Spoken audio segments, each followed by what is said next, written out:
Aw klobe wa FM de mangala ni wati na kabo Malila Bamako ame Zeno Media sanfɛ Facebook ani YouTube. Ka shedin da lada ye nga kasigi kulukulu kan ka nyimi shetigi la jono do. Bala chugo be dibi. Amadou El Konare ne dibila la kari were ta la tandega mako. Ciao. Amadou El Konare membolo kari kadu bi boni sebenye sebemi nuka mako Mali horizon. Odo. Sebevura ni aboluko chien kemefla ani chien muga ani kelenye. Sige Amadou El Konare nga yadinga do sebevura la. Ikado anganu ba bele dobe lere atwa ye ko jalo flake na jenyo anga folibu ye ambeta muruja min ye tijane buye Traoré ani gewa Traoré ikado be muruja kafara Dauda jankanka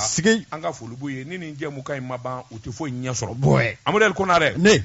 Mali horizon ako minye hakili na kura min dalen be jamana nyemo fe no ye jamana sharabulo ayelemani Amadou El Konare ka do checha man desera la kabini independent bora la ka damina nginyinga aywa minya Amadou Toumani Touré kata se Ibrahim Boubacar Keita ma Alpha Omar Konare mawo ma président nikibi jamana sharabulo fali Amadou El Konare ka don obina banamini do singoro shara ndu no ye constitution Odo kabini février kolo kle mugani duru ika don aywa sa 1992 Amadou El Konare bengera ka songera ma politique ma ni jamana de befe ka fo minya anga jamana sharabolo e ika do finya do bala dafa bali do bala Amadou El Konare ka do pangera do kuna minya président kabini Alpha Clé fo kana bla bila ke ni ya nyinuki bi ida do ala una banamini du singoro do re dun de koy Amadou El Konare ika do minya jamana politique mawnye geleya imbe nunu nde fanve fama koro olu desera mina yalma Asimu Goita na jenyaw una se ka ko bulu dawa ma chaman dunya afo ma wo ma se ka Mali constitution kura inglan ikado ye fanga de min de politique fanga yi ina fo chaman je fanga olu de se ku ni daka ka glan ninga yelema kokura sebane kala ko politique mo ka muruti ani ban kana mire ko wore ka fo shuwa wore de be constitution kura ngono walma jamana ci kuma de ba kono walma tieni ba kono o tede Amadou El Konare ka do dore ta kiliya ko sabula politique mo desera femi o desera ka be minga o desera ka bara minge Amadou El Konare ka do o ye kelenye aflana nini ngoy nana gla na kera Benzema ye Mali de bela jile ni sona ja politique mo laba bi ka kerefe maye sabula o desera nye fe bela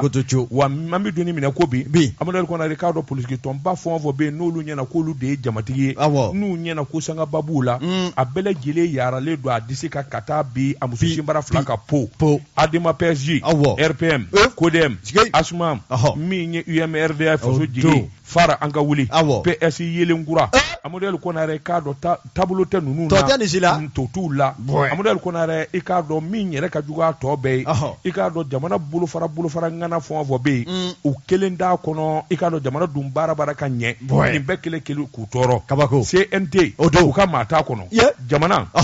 minye aywa chamanje bulo ani jamanje chake da bulo bawye Amadou El Konare ikado ka mashi dingelen dala jamana dumbara ka yiri wanyeta baraka sabati o kele ya no kono dugo ya de bulo daledu sebane kala ko wera ke wala Amadou El Konare ikado koseina minye re taledu ko segere o de ko ngile me ku fa o de na fulo mingu mi ko jamana wande ko ka duma sanwo san Amadou El Konare ikado amugo bo warla o te duma ble sebane kala ko tigele de date mana te fena Amadou El Konare ka do jugu flatu la bi colonel Asimu Goita ni ye koroti ku bulu ka boli ku bulu o ba ku ka ko Asimi kole do mianga boli ni beledu boli la ami do ni na ko bi Amadou El Konare ka do politique do desera dadena do desera ko mangu adema PSG parina para anga wule ani kodem olu ko ni mbe dugo ni kuma chama de la ni constitution kurain andi songwe ni constitution kurain ayeni ndeda ayeni nda ka barai ani ndaka bla akmau yebina wuli ka ando kuma na wa ni ka barai sebane kala ko ako chama nje fanga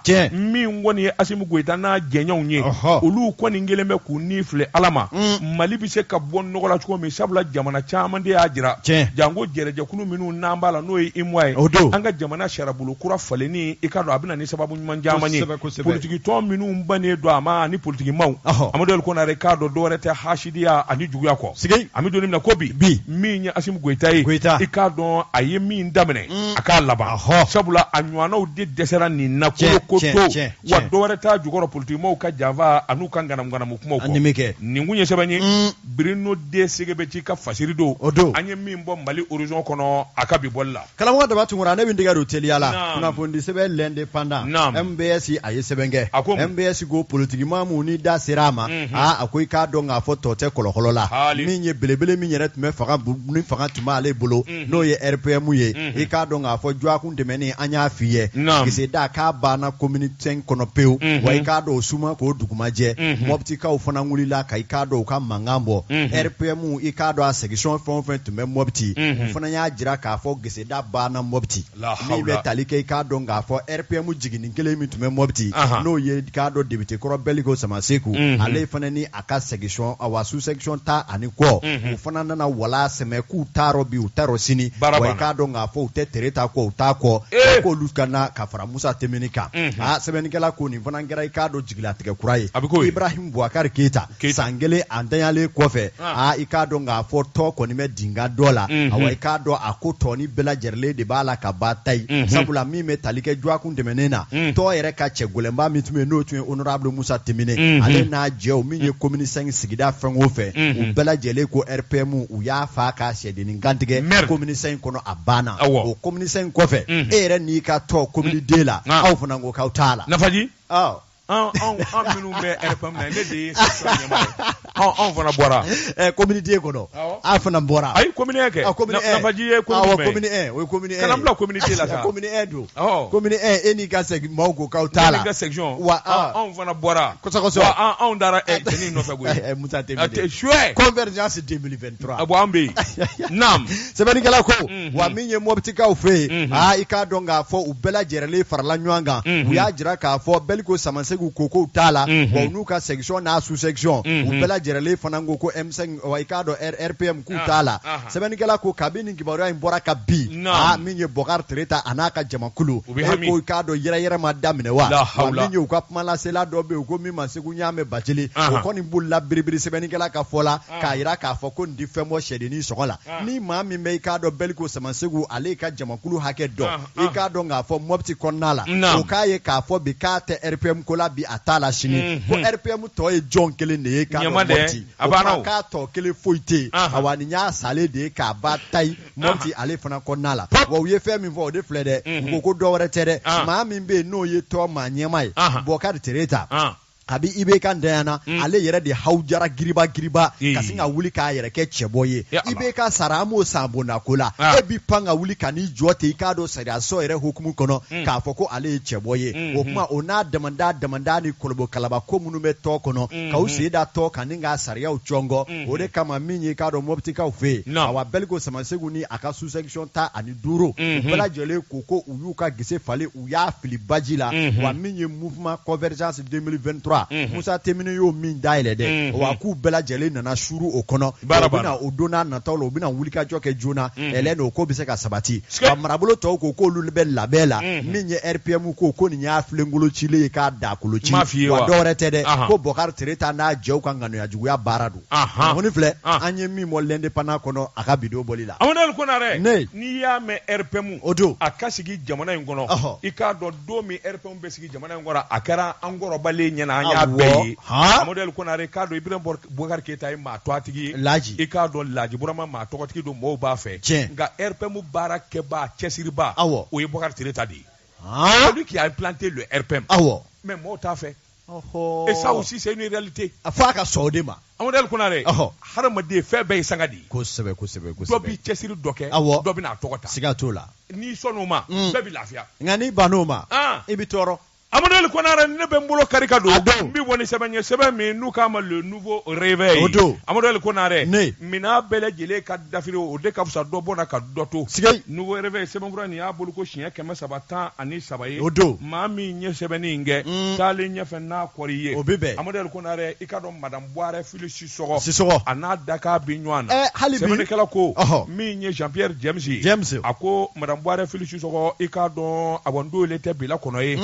shi birindira Amadou Konare kado mini ngule do ala jamana kungodo aberta aye fama ya chama nge jamana ngono mami mblala jamana annafulu kuna mini de finance Amadou Konare kado ti magwanza nye Ibrahim Boubacar Keita ka fanga ba tan flaflila ado ajanjo domba do yo luye Amadou Konare nga ikalo ni marafa daburu farala ibi kulungala nyini ki yere deme awakelero de nywande madame Boire Filici soko na kunya don ani mami njele do kunungo na kunya don ani maami nu be barake kunungo na kunya do ani maami nu be tongele na kunungo Amadou Konare ka do attaque ngo no ba dalabi walma ajuyale do katema daka abarake nyongoro ani teru koro do de Amadou Konare una fili choro ina mameya una choro ikado choro ndugo mi na cheka jugo kosobe ako debali de tigeledu fili Boire yere ikado abiko mi makati gelemba sabula afora yu kosena kwa ka million geme duru sara no kera ikado jurubi yoba akabo kasola yani kiriche fili Boire ko ni nya jira ka fo million geme duru ale mali fonctionnaire de o setaye Amadou Konare o ko ni zara baliya fana nana do fara gelaka kala ko ambi minna o de koni yesa atali meble Philippe Boire ka kiri anatige kiri min bitige jalaki min vole do afanga ka bode jamana kundigi koro ikado o ka avion go sorasu ka minanzango ni dunyo olu ko taka laje Amadou Konare kado ko deninde wor kasabi min dununa akula na fulo min duna shoni min gerala ngana mu fanga boyana kosobe ni ngwe ngabo ma kelema Amadou Konare nga wari boba ani wari nyini ba kunye Philippe Boire alaban laba adakulo bele jile de bina ta chale kun po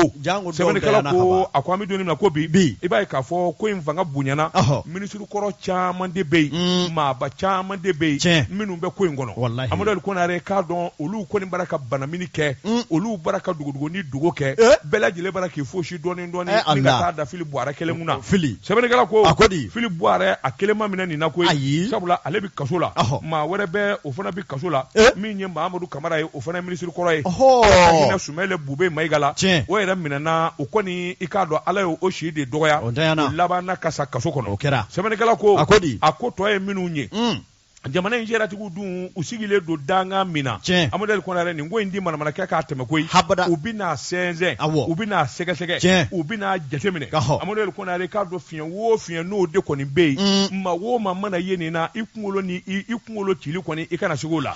mana Boire Filici soko Amadou Konare ka do ayi wulika jo chamange min ba to jurubi yoba wati yere kara akunye letreke ninga nyeshi jamana kundigima Amadou Konare ka do ayi kuma chamambo ayere joro anaye minu nge jamana kono dasira ni mbema wona tabe ikado dusgolo masika hine ni ganye shama bara tara laba mina ode million nge meduru sara ikado ikati kasu semene kala ko Philippe Boire ko ni ajira ka fo setai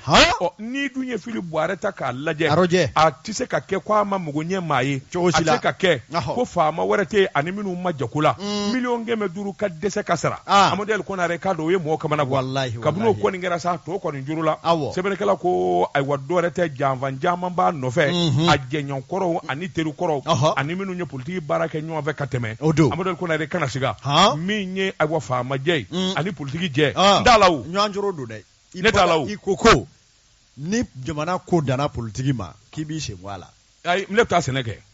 billahi lezi na foranga balo politique la mita senena kalabanjia Shori nuance ngoro matie Amadou Konare mina fura kilindima politique kenaka nous bora domi nous ko vive Assimi Goïta yere ka fo vive Assimi Goïta vive la transition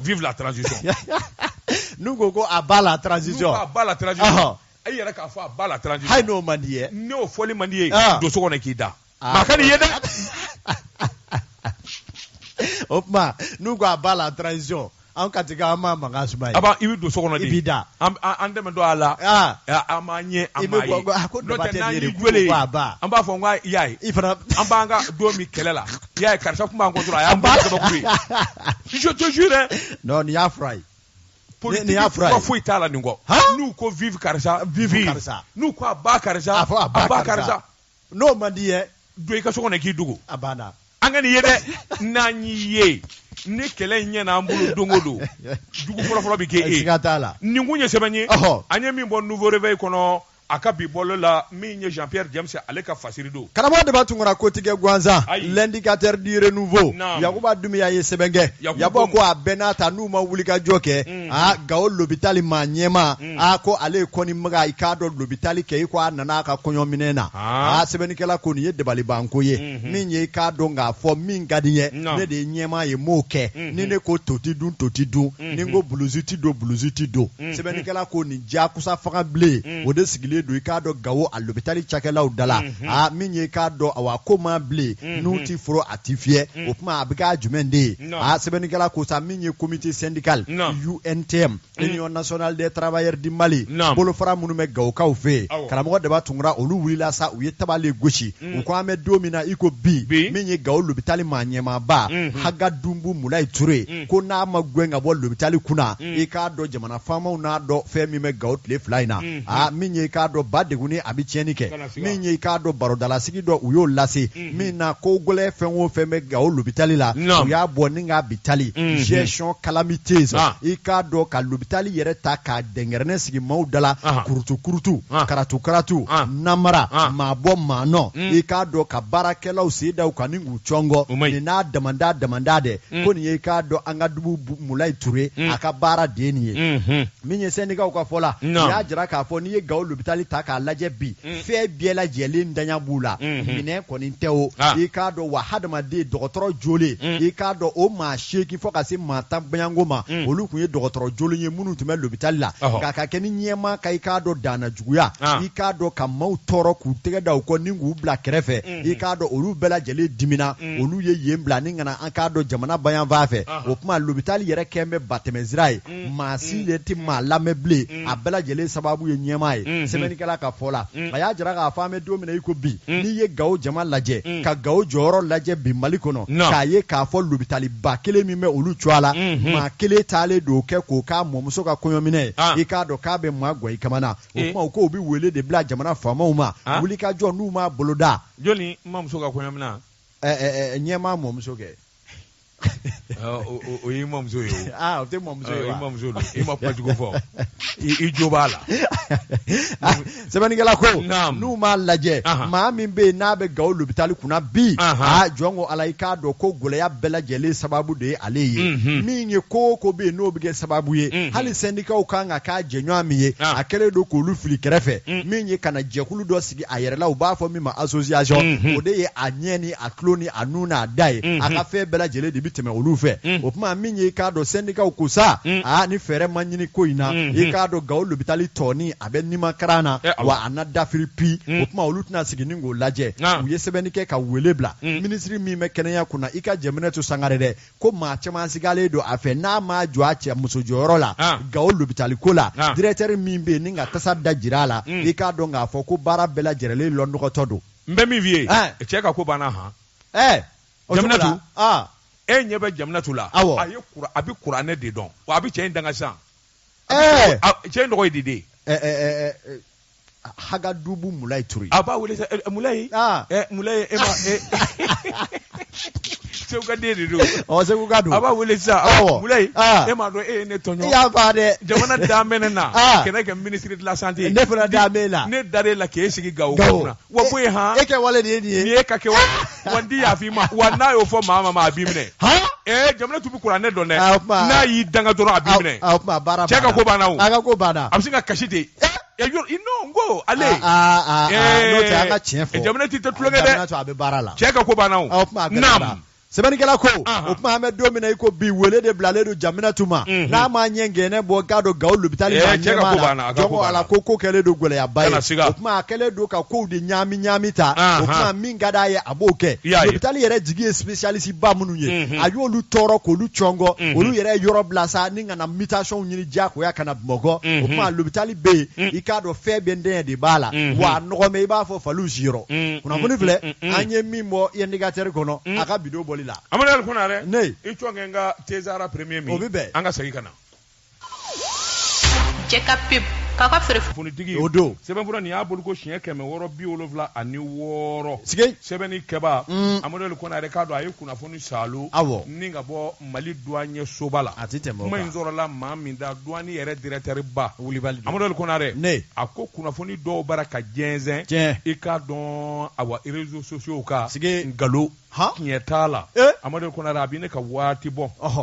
min ye réseaux sociaux a sɛbɛkɔrɔ sɔsɔlen bɛ kunnafoni dɔw la min bɛ tali kɛ ka ɲɛsin taxi ani droits ma droits minnu n'olu kan ka sara mobiliw o don ni Mali kɔnɔ Amadou Konare i k'a dɔn association min n'a bɛ mobili feerelaw tɔgɔ kofɔ Amadou Konare k'a dɔn dɔw ko olu yɛrɛ de kɔni ye kuma in sɛbɛkɔrɔ jɛnsɛn k'a fɔ ko olu tɛna jɛn n'a ye nin ye wari bɔta ye min kɔni bɛna ni gɛlɛya ye kuma in jɛnsɛnnen sa Amadou Konare k'a dɔn maa caman bɛ yen minnu gana u kamana na mobili sanbaw mobili feerebaw sabula i k'a dɔn bɛɛ lajɛlen kɔni ɲɛna dɔ bɛna fara mobili ye a feereta sɔngɔ de kan fantan 4 bɛɛ la ka sababu kɛ i k'a dɔn salenkura minnu dalen don mobili ko la douanier directeur général kunnafoni mɛnɛ min kɛ a yɛrɛ ye wulikajɔ bolo da k'a da diɲɛmaa tulo kan bɛɛ k'a faamu ngalon kuma don i k'a dɔn douaniw ma wari kura da awɔ mobili donni na taxi kura ma d'a kan droit kura ma d'a kan a bɛɛ ngalon ka sababu kɛ mun ye i k'a dɔn droits ani taxi minnu bi sara ka kɔrɔ min fɔlen don ni bɛɛ lajɛlen b'a kalama n'a bɛ san caman bɔ o kelen de don n'i y'a ta k'a lajɛ jamana bi dangan min na gɛlɛya nafa foyi t'a la o tuma douane directeur ko i k'a dɔn douanier i k'a dɔn ani douaniers u baara kɛ ɲɔgɔn a ka bɛɛ lajɛlen ladɔnni u ka da la k'a fɔ min ye Mali douanier ye i k'a dɔn u ma foyi gɛlɛya ta ni ka mɔgɔ sɛgɛrɛ a banna tarifu ayiwa droit kɔrɔ minnu bɛ yen n'o dɔnnen don k'o de ma tarif extérieur commun TEC n'o bɛ CEDEAO yɛrɛ ka jɛrɛjɛkulu n'o ye bɛnkan ye CEDEAO kɔnɔna na i k'a dɔn min bɛ senna kabini san 2022 wa o kelen de fana bɛ yen min daminɛna janvier kalo a tile fɔlɔ san 2023 dɔwɛrɛ ma fara a kan fɛn ma bɔ a la fɛn ma fara a kan habada i k'a dɔn o tuma u bɛ bɛɛ lajɛlen ladɔnniya u ka da la k'a fɔ min ye douaniers ye i k'a dɔn u bɛ baara kɛ ni système senduruniya wordu o min bɛ douanier kofɔ i k'a dɔn o bɛ tali kɛ ka ɲɛsin sariyakisɛw ani hakilina minnu dara kabini décembre kalo tile 22 san 2022 o kelen de bɛ senna fɛn ma bɔ a la wa fɛn yɛrɛ ma fara a kan o tuma bɛɛ lajɛlen k'i hakili sigi pewu min ye impôt spécial ye ni o bɛ awa produit wɛrɛw kan a ma fɔ mobiliw la a ko kuma décret in jɛlen don faamuyali ka sɔrɔ directeur général de la douane a ko i k'a dɔn olu ka wulikajɔ hakilina o tɛ dɔwɛrɛ ye jamanadenw bɛ lafiya cogo min faso ka wagande bi sɔsɔ hali i k'a dɔn u bɛ baara kɛ n'o ye nin kun ye sɛbɛn ye an ye min bɔ l'informateur kɔnɔ kunnafonitigi karamɔgɔ daba tunkara kunnafoni sɛbɛn le canard de la Venise min ye k'a dɔn Kureshi Pujugu a ye sɛbɛn kɛ Kureshi ko a bɛɛ n'a ta n'i ye maaw da ɲɔgɔn ma maaw tɛ kelen ye a ko funɛnkɛnin bɛ Kati mara la bi ko min ma n'u Umaru Jara ko ale kɔni b'a la ka politiki ani jamana yiriwa baaraw kɔni kɛ kɛcogo wɛrɛ la a ko n'i y'a ta ni k'a lajɛ min ye san 2022 min tɛmɛna ko ni cɛba bɛ Kati funɛnkɛninw na min kɔni ye wulikajɔ sɛbɛkɔrɔkɛ yiriwa ni dɛmɛ nasiratigɛ la k'o cɛba cogoya ye Nuhu Umaru Jara ye sɛbɛnnikɛla ka fɔ la nin funɛnkɛni min b'a la ka kofɔ n'i y'a ye cadre don min ye k'a dɔn PRVM faso ko wa min ye lakɔli karamɔgɔ don an bɛ don min na i ko bi min ye k'a dɔn awa DCAP o ka dangan don min ye Bamakɔ yan nɔ sɛbɛnnikɛla ka fɔ la ka fara o kan min ye Kamilakaw ka mairie la Kati mara la olu ka conseiller kɛrɛnkɛrɛnnen min ɲɛsinnen don kɛnɛyako ni kalanko ma a b'o baara de la o jigiya minɛ bɛ a kun a ko min ye n'i ye Nuhu Umaru Jara ta k'a lajɛ jɛkulu dɔ bɛ yen ko min ma réseau des forces vives de Kamila kale do ka yenga bela jerele fara ɲɔgɔn kan min ye jamakulu belebele de b'a kɔ bi mun b'a la ka wuli ka jɔ ni sigida yiriwa baaraw sigi sen kan jango nin waati na colonel Asimi Goita ale ni k'a dɔn donna tɛmɛ faga maa ɲɛmaw bɛ se ka kɔkɔrɔ don cogo min na kale do ko fɛɛrɛ dɔw sigi sen kan o kama farikolo ɲɛnajɛ bolo yɛrɛ bɛ sen na ko min ma super coupe colonel Asimi Goita min yɛrɛ baaraw b'a la ka ɲɛnama Kamla commune dugu bɛɛ lajɛlen ni ɲɔgɔn cɛ nin bɛɛ lajɛlen hakilina ye nin funɛkɛ nin ka wuli ka jɔ ye sɛbɛnnikɛla ko kabi sa 2018 n'u Umaru Jara min ye k'a dɔn lɔgɔliden karamɔgɔ minnu bɛ kalanbaya la i k'a dɔn IFM Kangaba a donna olu ka jigiya minɛ kɔrɔ ka ko olu ka deva parrain ye k'a ta o la ka bila bila min ye jeune chambre universitaire Kati médaille de mérite sportif 2020 min ye 2021 i k'a dɔn min ye journaliste sportif animateur Kati olu fana ye jɔnjɔ ta ka d'a ma a ka cɛsiriw kama ni n'a damanda a b'o wuli ka jɔw de la an bɛ waati min na i ko sisan tɔ min bɛ n'u k'a ma PRVM fasoko ni dɔw k'a ma kɔnɔ suguni i k'a dɔn manja ni i k'a dɔn tɔgɔjaba min b'o kan Kati mara la o de b'a la ka kɛ sababu ye tɔnkɔrɔba minnu bɛ yen i ka ADEMA n'a RPM n'a ɲɔgɔnnaw olu bɛɛ lajɛlen de b'a la ka hiri kɛ PRVM kɔnɔ ala ni nu Umaru Jara ale ye sababu a ko u ye kuma d'a yɛrɛ ma koyi a y'a jira k'a fɔ an bɛ donni min na i ko bi i mana kɛ maa sugu o sugu ye san bayirika maaw bɛ taabolo kolon minnu fɛ ni i nan'o taabolo kelen ta i n'olu bɛɛ lajɛlen bɛ kɛ kelen walima u na fisaya ni o de la ale ye hakili jagabɔ kɛ k'a fɔ an bɛ don min na i ko bi fɔ politiki ni kura de ka suye a la a ka bɔ kalabanciya ni bolodangoya la i k'a dɔn awa i bɛ se ka min kɛ sigida la denw ye i ka se k'o cɛsiri kɛ bonya ni karama kɔnɔ a kana kɛ kuma mugu dama in nka a ka kɛ kɛwale ye o de kama wulikajɔ caman bɛ ale b'a la ka mun sigi sen kan a ko maa minnu bɛ yen n'u dalen don ale la bi u ka to a kɔ wa a bɛna o wulikajɔw de kologiriya min bɛ fɔ da la o ka kɛwale ye bɛɛ ka o ye wa i k'a dɔn k'o y'ale ka wulikajɔ de ye a ko hali bi n'a ka bi a na to Kati mara ni Kamla n'a commune den bɛɛ lajɛlen jigi kɔrɔ ɛlɛ ni min ye danaya min dalen don a kan sigidalamaw fɛ o bɛ se ka lakuraya hali bi ni k'o tɔ sɛbɛkɔrɔ jirɔja waasa hali bi n'a ka bi a kana bɔ maaw jigi kɔrɔ nin kun ye sɛbɛn ye an ye min bɔ i k'a dɔn Canard min ye i k'a dɔn Canard de la Venise u ka bidon bɔli la Amadou Konare sendonjila mana maa min kɛ bozo ye n'i sen fila sama ka bɔ i kɛra i yɛrɛ ma hɔrɔn ye bozoya banna pewu Amadou Konare n bɛ n bolo kari ka don n bi bɔ ni sɛbɛn ye sɛbɛn min n'o k'a ma Le Hogon Tijani Bamajɔ nin y'a ka sɛbɛn ye Tijani ko di Amadou Konare k'a dɔn lakanabaliya a kɛra sababu ye i k'a dɔn ayiwa hakiliw ka dayɛlɛ min ye an ka ɲɔgɔn sirabɔ ni ka ɲɔgɔn dɛmɛ min bɛ se k'a to i k'a dɔn maajugu ani terejugu bi bɔ an ni ɲɔgɔn cɛ cogo min na Amadou Konare k'a dɔn hakilina de nana kɛ sababu ye jɛkulu dɔ sigira sen kan i k'a dɔn dɔngɔnɔw ani filaw ni ɲɔgɔn cɛ u ko min ma Mouvement Kawurala Kamone o don i k'a dɔn u ye ɲɔgɔn ye ba kɛ ka bɛnkan ba kɛ ka hakili dajira ɲɔgɔn na kɛ dɔngɔnɔ ni filaw nin tɛ ko kura ye i k'a dɔn ko kɔrɔ don sabula olu de bɛ sigi la ɲɔgɔn kan a ka ca san caman ye Amadou Konare olu de bɛ ɲɔgɔn sɔgɔsɔgɔ k'a mɛn Amadou Konare k'a dɔn ala jɛnna n'a ye k'u kɛ ɲɔgɔn sigi ɲɔgɔn ye sɛbɛnnikɛla ko nka kɔsɛ in na gɛlɛyamisɛnnin ani fɔɲɔgɔnko caman dun ni ɲɔgɔn cɛ ka sababu kɛ bamanjɛ wale ani faali kun kelen Amadou Konare n'a ma ɲɛ k'a fɔ an farala ɲɔgɔn kan ka jɛkulu sigi o tuma kɔnɔ ka jɛya ɲɔgɔn ye min bɛ se k'a to fɛn o fɛn kelen don sababu ye ni ka fiɲɛ i k'a dɔn ani sigi ko y'an ni ɲɔgɔn cɛ i k'a dɔn ayiwa an k'o ɲɛɲini ka se k'o duga pewu a k'o de la n'i y'a ta k'a lajɛ i k'a dɔn jamana a caman jɛ awa bolo min bɛ dugukɔnɔ jamana kofɔ a ko jɛkulu min sigira i k'a dɔn fulaw ka fanfɛla la awa kamalen dɔ bɛ yen a to a de ko Seku Alayi Boli Seku Alayi Boli i k'a dɔn a yɛrɛ bɛ baara kɛ an ka foroba cakɛda dɔ la minisiriso min n'u k'a ma ministère de la réconciliation nationale i k'a dɔn a kumana nin ɲɔgɔn ye ba in kɛnɛ kan a ko Mali den a bɛɛ de ye fa kelen ba kelen ye ni fara ɲɔgɔn kan ni tɛgɛ di ɲɔgɔn ma ani danaya ma don ayiwa sigiɲɔgɔn ni ɲɔgɔn cɛ a ko i k'a dɔn gɛlɛya a tɛ duga abada o de la i k'a dɔn dɔngɔnɔw ni filaw ka nin bɛn ani ka jɛkulu kelen sigi sen kan min bɛ se k'a to u bi kan kelen fɔ a b'o ka jɛ a b'o ka jugu kɛlɛ a ko n'o fana bɔra a la a ko ale bɛ maaw dɔn maa minnu ye Mali jugu ye maa minnu ye filaw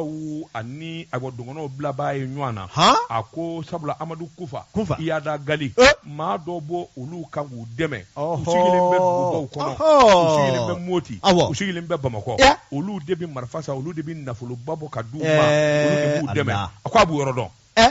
a k'u jɔ a fɔ ayi Segu Boli kan ka minɛ de yɔrɔ dɛ i bɛ dɛsɛ k'o kuma fɔ et puis yɛrɛ bɛ ministère la ka ban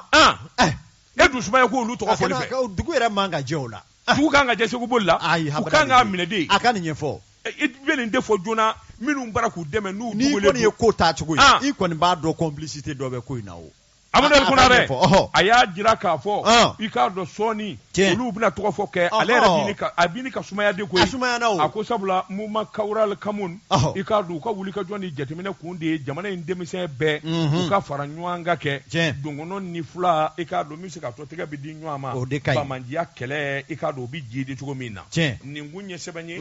an ye min bɔ le hogon kɔnɔ a ka bi bɔli la karamɔgɔ daba tun kɔnɔ le démocrate Lasina Sanu kumana Lasina ko Kangaba mara la min ye Tombola ni Danga jɔnni m'a fɛ ka Kangabakaw ka préfet i k'a dɔn ka ale to a sɛbɛkɔrɔcan o ko la dɛ a dun ma sɔrɔ k'a fɔ préfet wulikajɔ ni cɛsiri bɛɛ lajɛlen kɛ cɛ in jɔ de ye Aliji Banya Aliji Banya de ye Kangaba marabolo ale préfet ye i k'a dɔn a bɛ waati jan bɔ sanu ko dugu jukɔrɔ nafolomafɛ a kɛlɛ ti ɲɔgɔnna fanga bonyalen don Kangaba maninkala kɛrɛnkɛrɛnnenya dugu min bɛ yen n'o ye Tombola ani Danga ye sɛbɛnnikɛla ko a ko min ye tile filanin na u ye kirikara waci k'a ni ti ɲɔgɔnna kɛ ɲɔgɔn na min ye sanubɔyɔrɔ dɔ nɔfɛ maa 10 ani kɔ olu bunena u ni la i k'a dɔn maa 15 olu bunena u ni la Danga dugu la maa 9 olu fara Tombola sɛbɛnnikɛla ko nin bɛɛ lajɛlen de ye fa kelen ni ba kelen ye mun y'u se ɲɔgɔn ma dugukolo ko nɔfɛ sanubɔ dingɛ ko yɔrɔ nɔfɛ yan bɛ anw ka fa fɛ yan tɛ aw ta ye k'o kirikara kɛ ni ka ti ɲɔgɔnna fanga bonya sɛbɛnnikɛla ko kabi ko in ɲɛgɛnɛ ɲɔgɔn daminɛna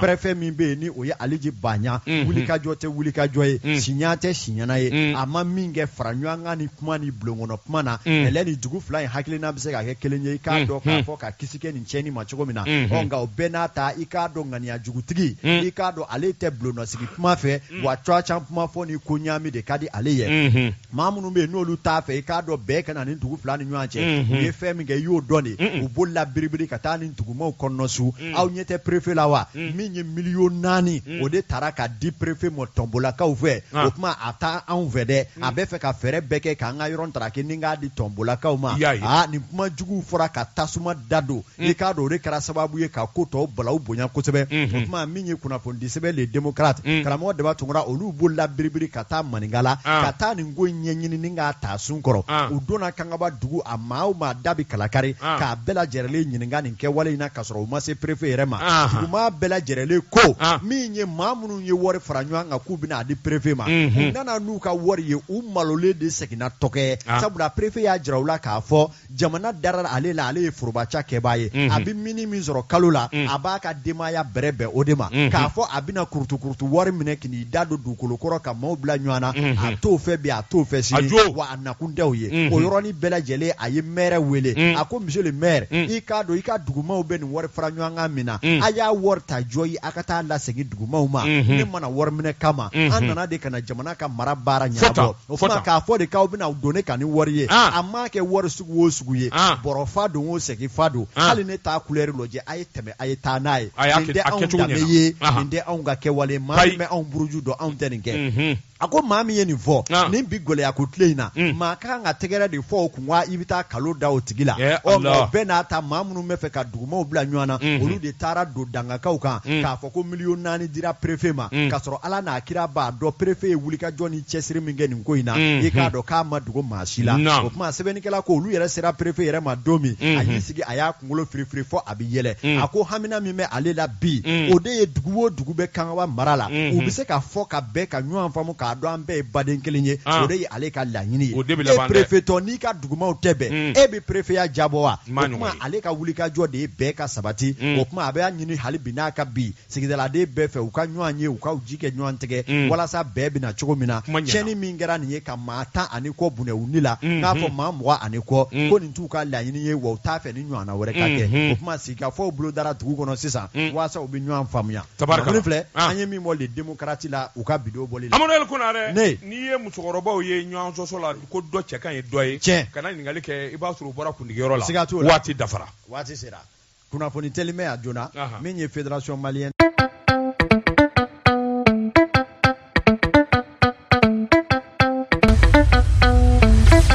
Wa FM ni mɔgɔ min b'a fɛ ka don an ka groupe WhatsApp kan i bɛ message ci a ma ni numéro in na 00223 70 23 56 37 Wa FM aw ka radio